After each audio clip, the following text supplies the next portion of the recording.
welcome to the SVG TV News for Wednesday, October 26th. I am Khalil Kato with the details. St. Vincent and the Grenadines has a new Attorney General. Attorney at Law Grenville Williams will assume the position on November 1st.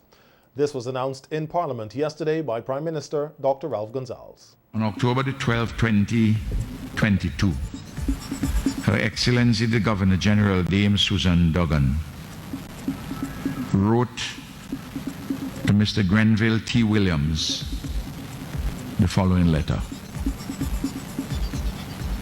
Dear Mr. Williams, acting on the advice of the Chairman of the Judicial and Legal Services Commission, and in accordance with Section 80, subsection 2 of the St. Vincent and the Grenadines Constitution, Order 1979, I hereby inform you that you are appointed to the public office of Attorney General on contract for a period of 3 years with effect from November the 1st, 2022.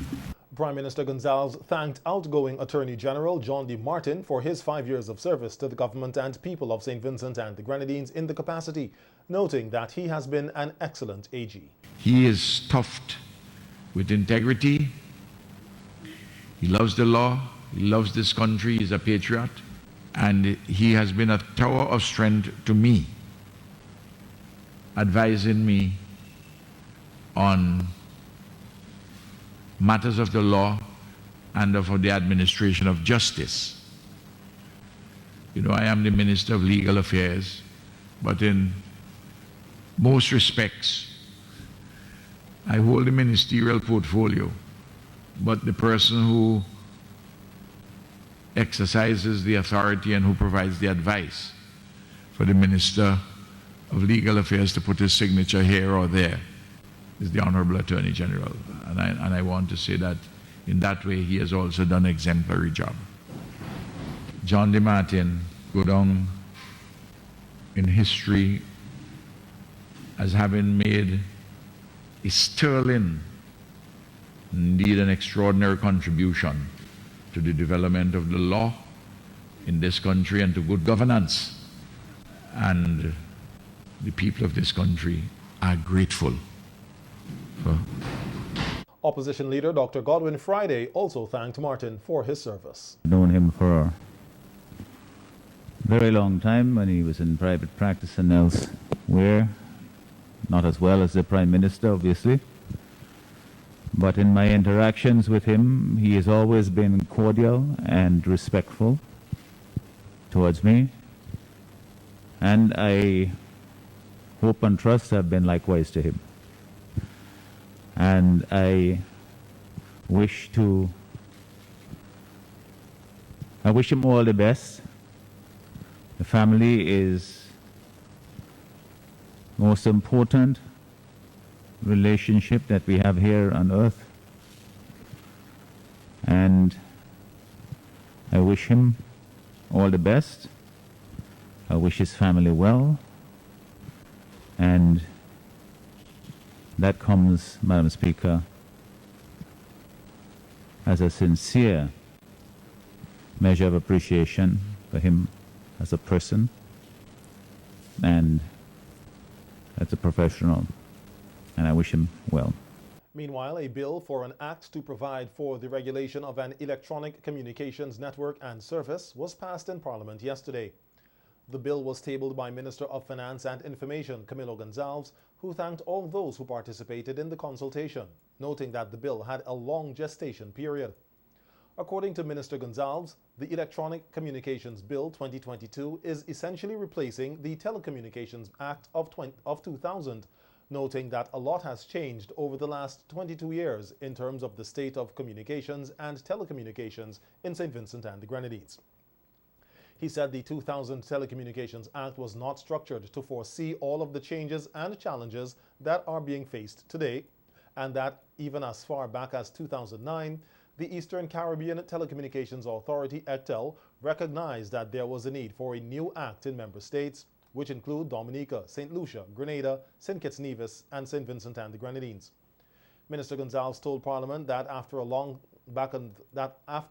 of back and forth with the service providers and member states, which had different views on how the telecommunications space will be regulated, ECTEL was able to finalize a model piece of legislation in 2019, and St. Kitts and Nevis became the first member state within ECTEL to pass the legislation.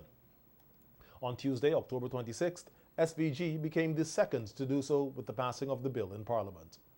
The Information Minister says the Electronic Communication Bill 2022 is aimed at allowing a liberalized and non-discriminatory entry into the electronic communications sector and enabling a robust competitive environment in which there is fairness, transparency, and accountability on the part of the regulators of the sector. In the past, a lot of the complaints that you would get, the response that you would get from the regulator is, we'll try to job own them. We'll talk to them. But there was not provision in the Act to give them the ability to resolve these matters. And within the licenses that they signed, there weren't provisions that gave the regulator the ability to threaten to rescind the license if the reason we gave you the license and the terms on which we gave you the license, you're not providing that service to the consumer. Now you have those possibilities to break up bundling for various component parts to be clearly stated to people, to have a dispute resolution tribunal, and to make complaints about your quality of service in a way that is designed to give you a resolution. Minister Gonzalez says the bill also addresses mergers and acquisitions and ensures consumers are getting what they pay for in terms of services. Because while we have liberalized, we've only liberalized from 1 to 2 entities, and we have to guard against consolidation that will take us back to 1. It preserves an open internet and introduces for the first time legislatively the concept of net neutrality. It establishes NTRCs, the National Telecommunications Regulatory Authorities of the region, as bodies corporate. In case of St. Vincent and the Grenadines, we had a body corporate, but in the case of other countries in the ECTEL sub-region, there were NTRCs were all sorts of different arrangements. It could have been an office within the office of a ministry, for example. But this establishes them all as bodies corporate. It sets up a dispute tribunal for the first time. That's a part of a very important customer service thrust in this legislation. And in terms of conditions for licenses and frequency authorizations, Minister Gonzalez says there are a number of new things that the bill will seek to address, including anti-competitive conduct, provisions relating to roaming, the number of portability and net neutrality, so that internet service providers treat all internet communications the same and offer users, including online content providers, consistent rates. No matter what is the content or who it comes from or what app it is coming through, same speed, same price. And this is something that the providers fought very much, because what they wanted to do, if I am provider X and I am providing services, let's say I'm provider X and I have a social media app within my service that is licensed to me, I would make sure that that has fast speed. So your pictures load quickly, your music load quickly, and the other one by the other provider would be slower.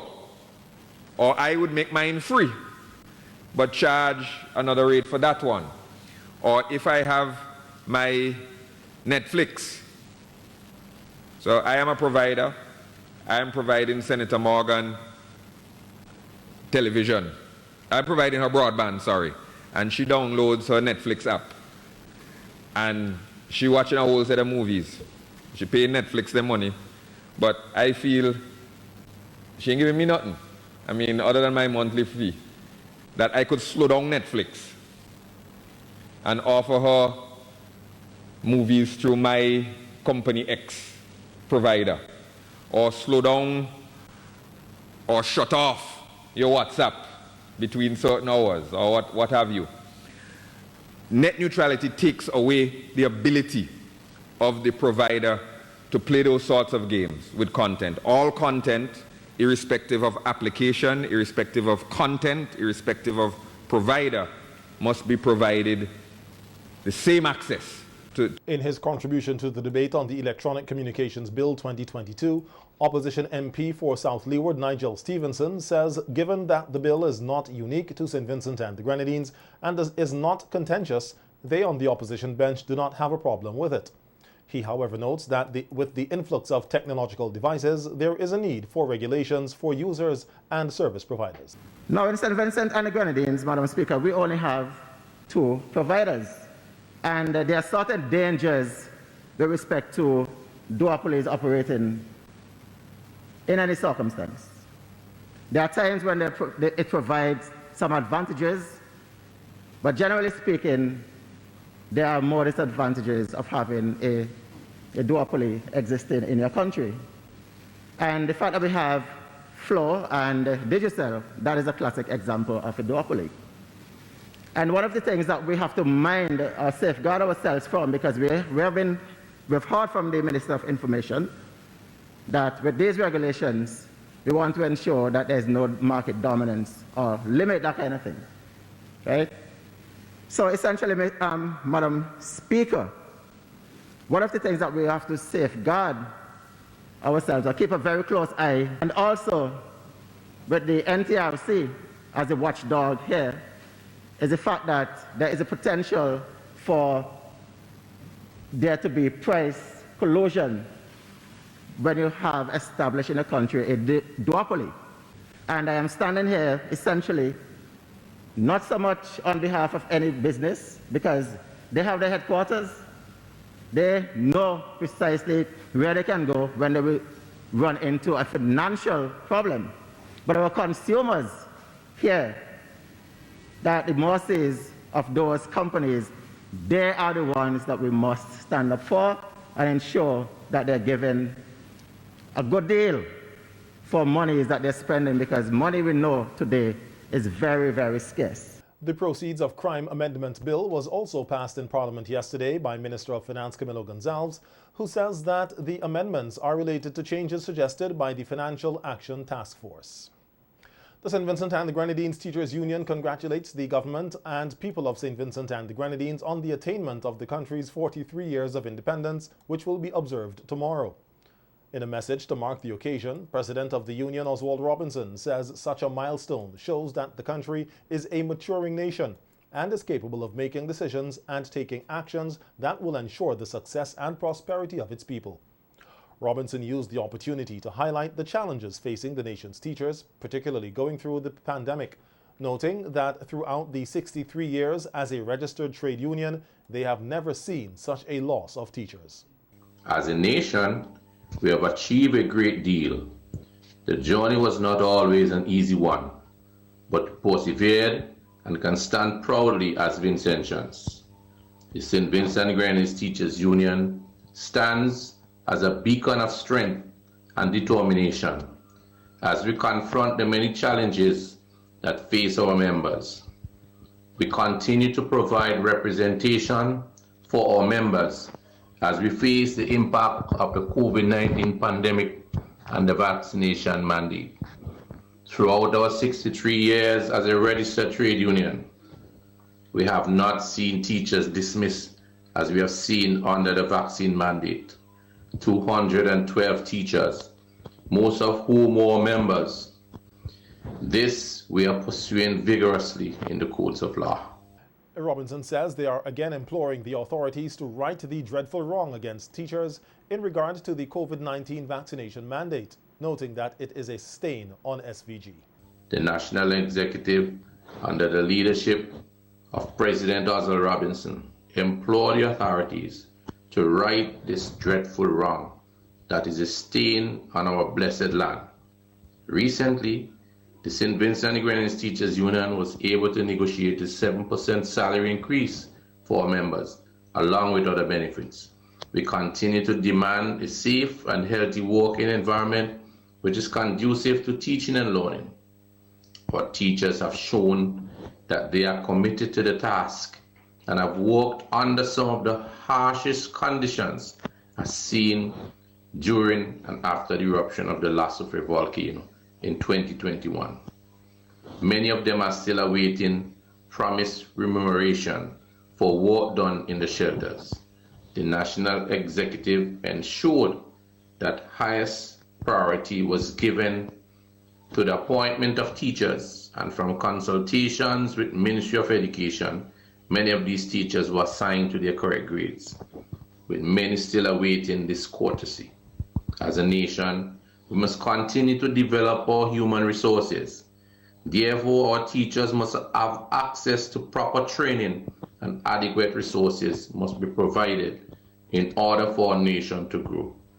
Teachers are indeed the strongest nation builders and are dedicated, committed their hands and hearts to providing a solid 21st century education to our children.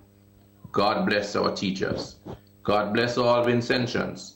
God bless our nation, and happy independence. Tomorrow morning, there will be the Independence Military Parade, which will feature an address by Prime Minister Dr. Ralph Gonsalves. Following the parade, there will be a Mudongo Festival at the Chataye National Park at Rabaca. Oscar Brown of the St. Martin Secondary School is this year's winner of the Lions Club St. Vincent South Flow Secondary School's public speaking competition.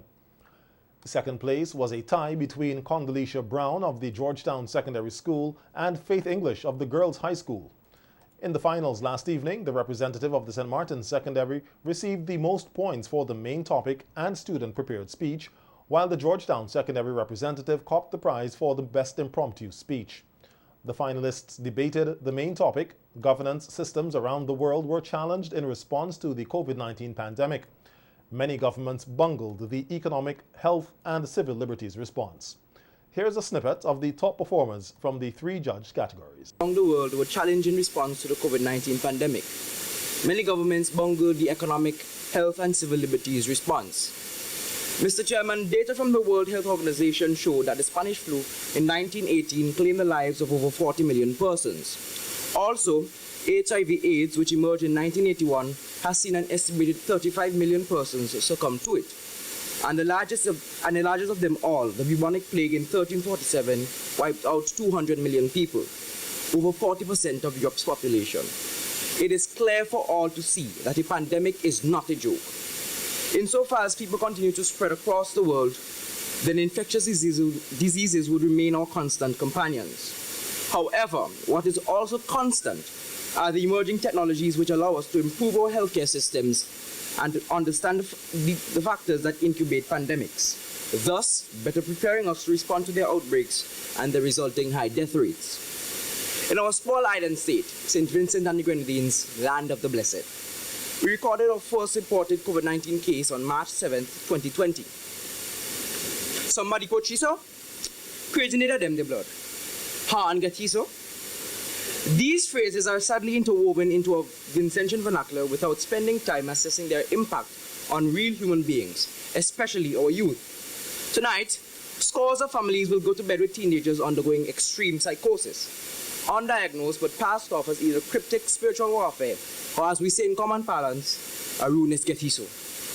Let's face it, no one wants to talk about mental illness, especially among the youth. Tonight, I wish to engage you on the issue, the fact that it is now a crisis and we are duty-bound to stop ignoring its increase among my age group. My favorite day of the year? Well, to be honest, it is hard to choose between my birthday and Christmas because my birthday, well, I have a lot of gifts, but Christmas, there's a lot of food. And I love to eat. So I would choose Christmas because Christmas is a time where you spend time with your family. Throughout the whole year, I'm only seeing my mom, my dad, my sister, and my little niece. But on Christmas, I get to see more of my relatives and more of my family. And I do love to watch movies, play games, eat, talk about what have happened throughout the whole year. And mostly, I love to spend Christmas with my family because we get to go out and see lighting up. Commending the Lions Club for its role in the development of the youth in SVG, Minister of Education Curtis King urged other stakeholders to partner with the Ministry of Education in more youth development initiatives. We firmly believe that this partnership will be mutually beneficial and is needed to ensure that schools continue to provide the high quality of education necessary to produce meaningful human resources who will contribute positively to the holistic development of St. Vincent and the Grenadines. This competition provides students with invaluable experiences, the ability to write, practice, and deliver a strong public speech for an unfamiliar audience is crucial to succeeding in most career paths.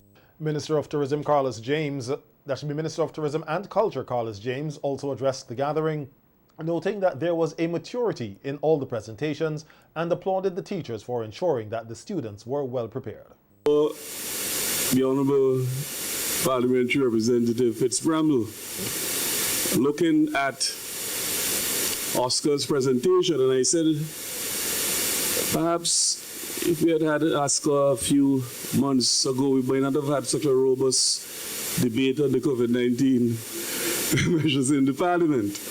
And such maturity in all of the presentations tonight.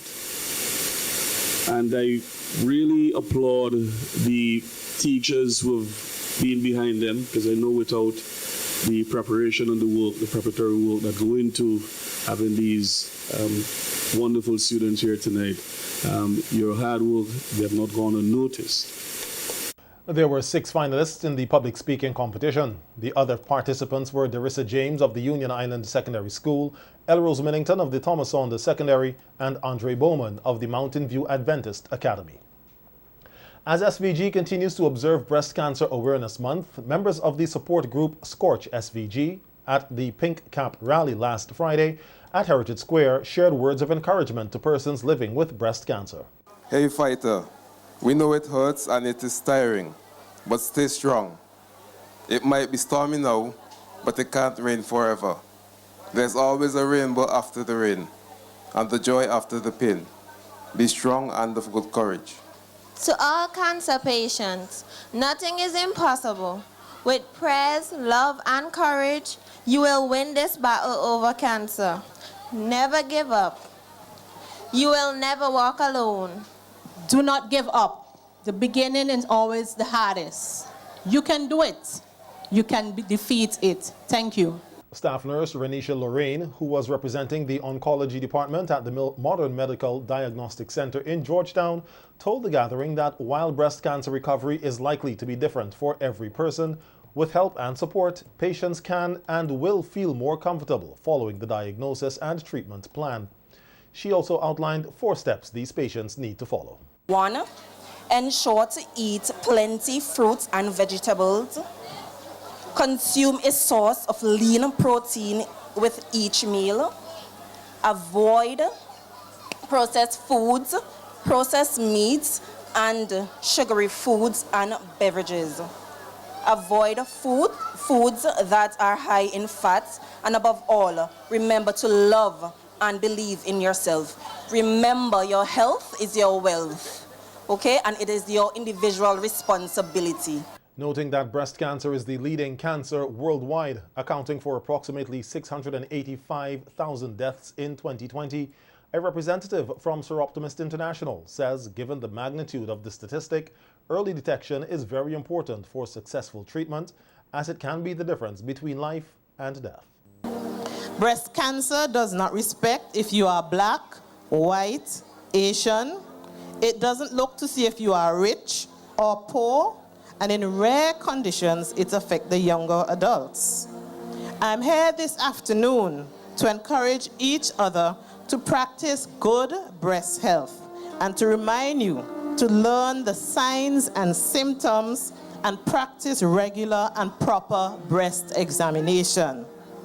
As the older ones used to say, an ounce of prevention is better than a pound of cure. We need to educate yourself and educate others. To the survivors, stay strong and keep fighting.